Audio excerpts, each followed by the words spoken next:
In the spring of 2021, a 10-year-old boy named Tyler Bennett sat in Dr. Rebecca Morrison's office in Los Angeles, his hands gripping the armrests of a leather chair as though bracing for something he couldn't name. His mother, Angela, had brought him in after 2 years of escalating symptoms that no pediatrician, therapist, or sleep specialist could explain. Tyler would wake in the middle of the night, moving his body in strange, fluid motions, his arms sweeping through the air in precise choreography no one had taught him. He hummed melodies that seemed to come from somewhere deep in his memory, songs that predated his birth by decades. And he spoke, sometimes in his sleep, about stage lights so bright they felt like standing inside the sun, about the roar of crowds that sounded like the ocean, about the weight of sequin gloves, and the way certain dance moves had to be executed with absolute precision or they lost their magic. Dr. Morrison had worked with children experiencing various forms of dissociative phenomena for 15 years, but Tyler's case possessed qualities that unsettled her professional certainty. The child wasn't seeking attention. He seemed genuinely confused by his own experiences, sometimes frightened by them, other times lost in what appeared to be profound nostalgia for a life he insisted he had lived, but couldn't possibly have lived. Angela explained that Tyler had been a normal child until age 8, when something shifted after he watched a documentary about music history at a friend's house.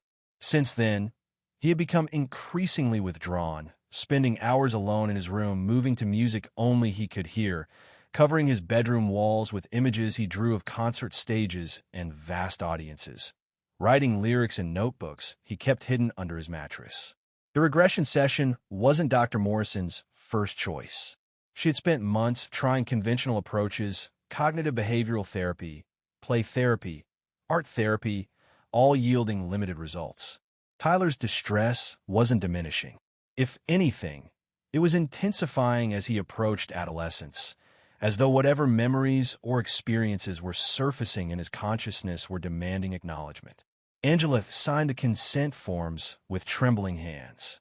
Dr. Morrison's colleague, Dr. James Whitaker, a neuropsychologist specializing in memory phenomena, observed from behind a one-way mirror, recording equipment running, prepared to document whatever emerged. Tyler settled into the chair, his breathing evening out as Dr. Morrison guided him through a progressive relaxation sequence. She asked him simply to return to the place where the music lived, to describe what he saw and felt without judgment or fear, knowing that he was safe here in this moment, that he could return whenever he needed to. What happened in the next hour would be transcribed word by word, analyzed by specialists in fields ranging from musicology to forensic psychology, and would ultimately attract attention from researchers who had spent decades studying cases of children reporting memories of previous lives. When Tyler began to speak, his voice had changed. The slight lisp he normally carried disappeared. His cadence shifted, becoming more rhythmic, more measured, carrying a confidence that seemed at odds with his 10-year-old frame. I'm on stage. The lights are so bright I can barely see past the first few rows, but I know they're there, thousands of them, maybe tens of thousands. The energy is like electricity running through my body. I can feel every person watching, every person waiting for me to move, to sing, to give them something they can't get anywhere else. My feet know exactly where to go. The moonwalk, that's what they want to see. I lean forward, my body at an impossible angle, defying gravity because I've practiced it 10,000 times until it became as natural as breathing. The sequin glove catches the light, and the crowd loses their minds. This is what I was born to do. This is the only place I feel truly alive. Dr. Morrison felt her pulse quicken. Tyler had never seen Michael Jackson perform live. He had watched clips online, yes, but his family had actively avoided immersing him in Jackson's work, concerned it would fuel whatever was happening to him. Yet here he was describing not just the performance, but the internal experience of being the performer, the sensation of commanding a stage, the specific physical mechanics of signature dance moves, the psychological relationship between artist and audience. Dr. Morrison proceeded carefully, asking him to describe the place where he prepared before going on stage, the people who surrounded him, the routine of a performance day. Tyler's descriptions flowed with unsettling specificity. The dressing room has mirrors everywhere, huge mirrors with lights around them. I sit there for hours, sometimes while they work on my hair, the makeup, getting the costume exactly right. Everything has to be perfect. If one element is wrong, the whole illusion collapses. There's a tension in my stomach before I go on. Not fear exactly, more like anticipation, so intense it's almost painful. I warm up my voice, running through scales, making sure every note is exactly where it needs to be. The crew is moving around, checking equipment, and I can hear the audience outside. The rumble of their voices, the excitement building. Someone tells me 5 minutes. My brothers used to be with me before shows when we were younger. Now I'm alone most of the time. That's the price. That's what it costs to be this. Dr. Whitaker, monitoring from the adjacent room, consulted his notes. Tyler was describing elements of Michael Jackson's performance preparation that aligned with documented account from crew members, backup dancers, and Jackson's own interviews. The detail about brothers referred to the Jackson 5 era, when Michael performed with his siblings. The mention of isolation in later years matched biographical accounts of Jackson's increasingly solitary existence as his fame reached unprecedented levels. But these were details that could potentially be learned through extensive research. What interested Dr. Whitaker more was the phenomenological quality of Tyler's account, the way he described the internal experience, the emotional texture that was difficult to fabricate. Dr. Morrison asked Tyler to move forward in time, to describe a specific performance he remembered vividly. Tyler's body shifted in the chair, his breathing becoming slightly labored, as though he were physically exerting himself. Motown 25.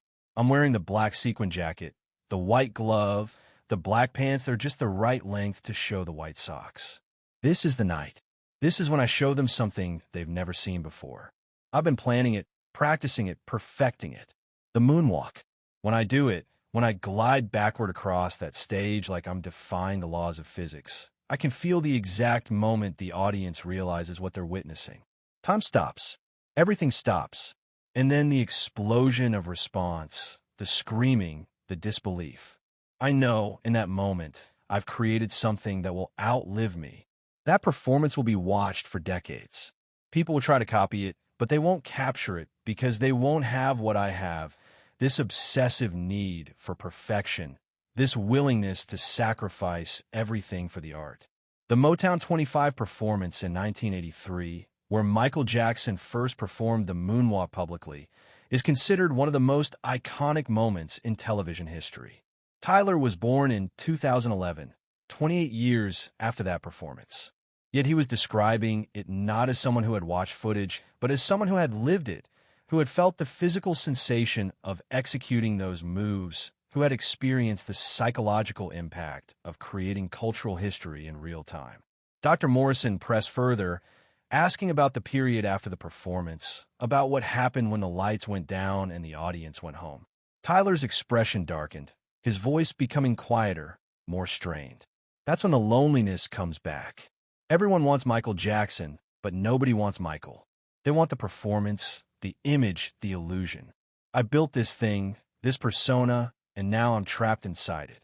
I can't go anywhere without being mobbed. I can't have normal relationships.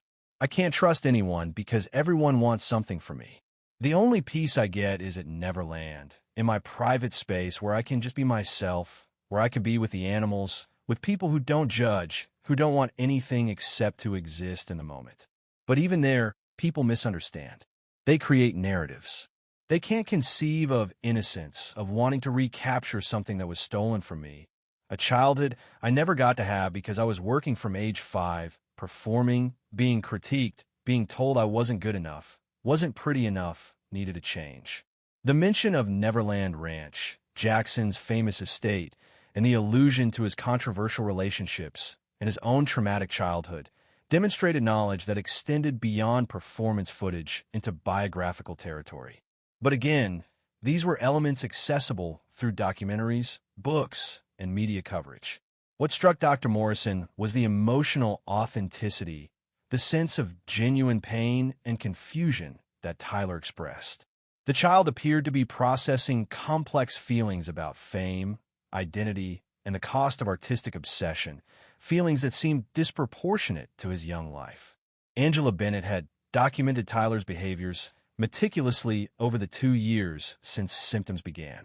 She provided Dr. Morrison with video footage of Tyler dancing alone in his room, executing moves with a precision and fluidity that seemed beyond his training. Tyler had taken some hip-hop dance classes at a local community center, but nothing that would explain the complexity of what he was doing. Angela also shared notebooks filled with lyrics Tyler had written, songs about isolation, about the pressure of public scrutiny, about the desire to use art to heal and bring people together. The themes were sophisticated, the imagery sometimes disturbing in its intensity. Dr. Morrison arranged for Tyler to meet with Marcus Williams, a professional choreographer who had studied Michael Jackson's dancing extensively and had even worked with some of Jackson's former backup dancers. The meeting was recorded, with Tyler's consent, as part of the ongoing documentation. Marcus asked Tyler to demonstrate specific moves from Jackson's repertoire without showing him footage first, just describing the moves verbally. Tyler's execution was remarkable. He performed the moonwalk with technique that Marcus described as genuinely impressive for someone his age. He executed the anti-gravity lean from Smooth Criminal, understanding intuitively the precise body positioning required. He moved through sequences from Thriller and Billie Jean with an understanding of the rhythmic subtleties that separated competent imitation from genuine artistry. Marcus's assessment was measured but clearly impressed. This kid has something. It's not just mimicry. He understands the musicality, the relationship between movement and rhythm, the way Michael used his body as a percussive instrument. Most people who try to copy Michael focus on the flashy moves, but they miss the nuance, the small isolations, the way he used stillness as powerfully as motion. Tyler gets that. I can't explain how he gets it, but he does. When I asked him about specific choices Michael made in choreography, why certain moves appeared in certain songs, Tyler gave answers that aligned with what I've learned from people who actually work with Michael. He talked about the importance of the pause, the moment of suspension before a move, the way anticipation is as important as execution. That's not something you learn from watching YouTube videos. The investigation expanded to include Dr. Leonard Chun from the University of California's Department of Psychology, a researcher who had studied over 300 cases of children reporting past life memories. Dr. Chun flew to Los Angeles to interview Tyler directly, using protocols he had developed over 20 years of research. His approach involved mixing verifiable historical questions with questions designed to assess the phenomenological quality of memory, the subjective experience of remembering. He asked Tyler to describe not just what he remembered, but how he remembered it, what the experience of accessing these memories felt like from the inside. Tyler's responses demonstrated a level of metacognitive sophistication unusual for his age. When I remember being on stage, it's not like remembering my last birthday or what I did yesterday. It's more like remembering a dream, but more solid, more real. I can feel in my body, like my muscles remember things my mind doesn't fully understand. Sometimes I'll be walking and my body will just want to move a certain way, to spin or slide, and it feels necessary, like if I don't do it, something important will be lost. The stage lights, I can almost feel them on my skin, the heat of them, the way they blind you, but also energize you. And the music, it's not just something I hear, it's something I feel in my chest, in my bones. Like the bass line of Billie Jean is encoded in my cells somehow. I know that sounds crazy, but I don't know how else to explain it. Dr. Chin administered several psychological assessments designed to rule out dissociative identity disorder, schizotypal personality features, or fantasy proneness that might explain elaborate false memories. Tyler scored within normal ranges on all measures. Intelligence testing revealed him to be bright, but not exceptional, with no particular gifts that would explain his dancing ability or his sophisticated understanding of music theory. When Dr. Chun asked about Tyler's earliest memories, the child described a normal childhood until approximately age 8, when he began experiencing what he called flashes, sudden vivid impressions of being somewhere else, someone else, doing things he had never done. The triggering event appeared to be watching the documentary about music history at a friend's house. Angela confirmed that Tyler had been invited to a sleepover where the parents, both music enthusiasts, had shown the children a documentary about the evolution of pop music. Michael Jackson featured prominently. Tyler had come home from that sleepover changed, quieter, more inward. Within weeks, the nightmare started. Within months, the spontaneous dancing, the humming of songs he shouldn't have known, the detailed descriptions of a life that wasn't his. Dr. Chun contacted several people who had worked with Michael Jackson during his career, asking them to review transcripts of Tyler's regression sessions without identifying the source. He wanted their assessment of whether the details Tyler provided aligned with their direct experiences. The responses were remarkably consistent. The descriptions of Jackson's perfectionism, his pre-performance rituals, his relationship with his brothers, his feelings about fame and isolation all matched what they had observed. One former backup dancer noted that Tyler described a specific warm-up sequence Jackson used before performances, a sequence that wasn't documented in any published material because it was part of Jackson's private preparation routine. How would a 10-year-old from Oregon know this? The question of Michael Jackson's voice presented another intriguing element. During one regression session, Dr. Morrison asked Tyler to sing something he remembered singing. Tyler's voice, normally that of a prepubescent boy, took on qualities that were startling. He sang several bars of human nature with phrasing and emotional interpretation that seemed far beyond his years. Dr. Morrison consulted with vocal coach Patricia Delgado, who had worked with child performers for 30 years. Patricia's analysis noted that Tyler demonstrated breath control and stylistic choices, particularly in his use of melisma and rhythmic phrasing that typically required years of training to develop. He's accessing something, she wrote in her assessment. Whether it's deep absorption of Jackson's style from intensive listening or something else, I can't say. But this isn't normal childhood singing. This is someone who understands the architecture of a song, who knows how to interpret lyrics, who grasps the relationship between vulnerability and technical skill. Tyler's case attracted media attention when Dr. Morrison presented preliminary findings at a consciousness studies conference in San Diego in late 2021. The response was predictably divided. Skeptics argued that Michael Jackson was one of the most documented performers in history, that countless hours of footage existed, that a child with access to the internet could theoretically absorb vast amounts of information about Jackson's life and work. They pointed out that Tyler's knowledge, while impressive, didn't definitively prove anything beyond exceptional absorption of available material, combined with an active imagination and perhaps a mild dissociative tendency that allowed him to experience this information as memory rather than learned knowledge. Proponents noted elements of Tyler's account that seemed to transcend publicly available information, particularly his descriptions of Jackson's internal emotional states, his detailed knowledge of private preparation rituals, and his ability to execute dance moves with a fluidity that suggested muscle memory rather than conscious imitation. They argued that the consistency of Tyler's accounts across multiple regression sessions, the emotional authenticity of his distress, and the specific nature of details that later proved accurate suggested something worthy of serious consideration, even if definitive proof remained elusive. The Jackson family's response, channeled through legal representatives, was cautious. They requested that Tyler's case not be exploited commercially, that his privacy be respected, and that any research be conducted with appropriate ethical oversight. Michael's nephew, Taj Jackson, issued a brief statement noting that while the family couldn't verify or deny the claims, they believed Michael's legacy and memory should be honored with dignity, and they hoped Tyler received whatever support he needed regardless of the metaphysical questions involved. For Tyler, the attention was overwhelming. Angela withdrew him temporarily from school as media interest intensified. They moved to a different neighborhood, seeking privacy. Dr. Morrison continued working with Tyler, focusing less on investigating the phenomenon and more on helping him integrate these experiences into a functional sense of self. The therapeutic goal shifted toward helping Tyler understand that whether these memories represented literal past life recall or some other phenomenon, they were now part of his identity, something he needed to make peace with rather than something that should define or limit him. As Tyler approached his 11th birthday, the intensity of his experiences began to shift. The nightmares became less frequent.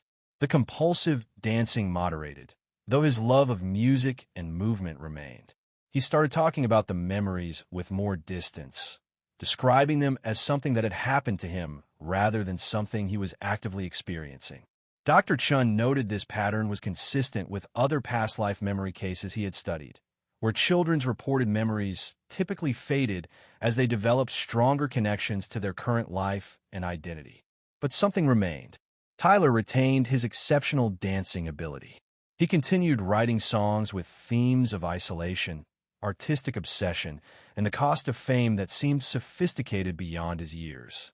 He developed an unusual empathy for people in the public eye, for performers and celebrities who struggled with the pressure of constant scrutiny.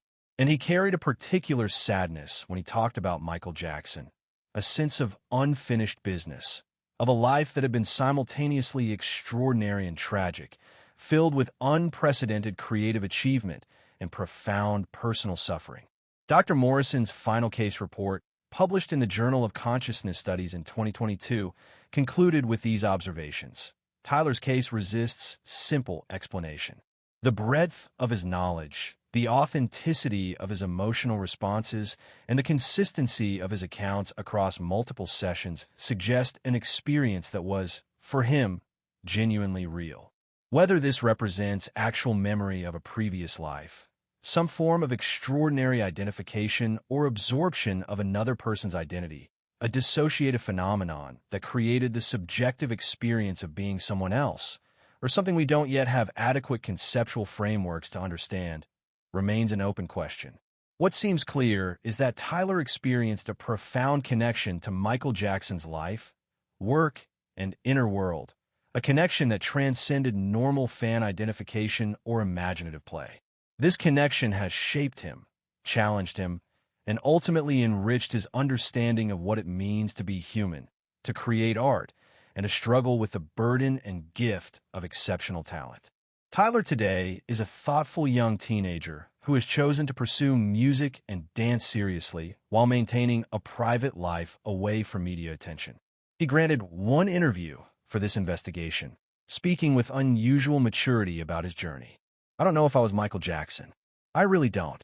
Sometimes I think I was, and sometimes I think maybe I just connected with his story in some way that went deeper than normal understanding. What I do know is that I felt his life, his art, his pain, his joy in performing. I felt what it was like to be that level of talented, that level of driven, and also that level of lonely and misunderstood. It's taught me that fame and success don't equal happiness, that even the most gifted people struggle, that art comes from somewhere deep and sometimes painful. If these memories came to me for a reason, maybe it's to remind people that Michael Jackson was human, that behind all the performances and the controversies and the legend was a real person who felt everything intensely, who gave everything to his art, and who paid a price for his genius. That's worth remembering. That's worth honoring. The implications of Tyler's case extend into questions about the nature of consciousness, memory, and identity that philosophy and science continue to grapple with.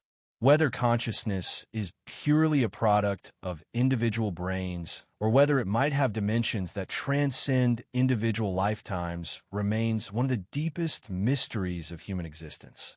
Tyler's experience invites us to hold multiple possibilities simultaneously, to remain curious and humble in the face of phenomena that challenge our materialist assumptions, while also maintaining rigorous standards of evidence and inquiry. His story reminds us that there are aspects of human experience that resist easy categorization, that consciousness may be far stranger and more complex than our current models allow, and that sometimes the most important questions are those that remain beautifully, maddeningly unanswered. If you found Tyler's story as compelling and thought-provoking as we did, please subscribe to our channel for more in-depth investigations into past life memories, consciousness research, and the extraordinary experiences that challenge our understanding of identity and existence. We explore cases from around the world with rigor and respect, seeking to understand, rather than simply explain away. Join our community by hitting that subscribe button and turning on notifications so you never miss a new investigation. Share your thoughts and experiences in the comments below. These stories matter because they remind us that consciousness remains mysterious. The human experience includes dimensions we're only beginning to understand, and that staying curious and open while maintaining critical thinking helps us navigate the borderlands between the known and the unknown. Your engagement helps us continue bringing these important investigations to light.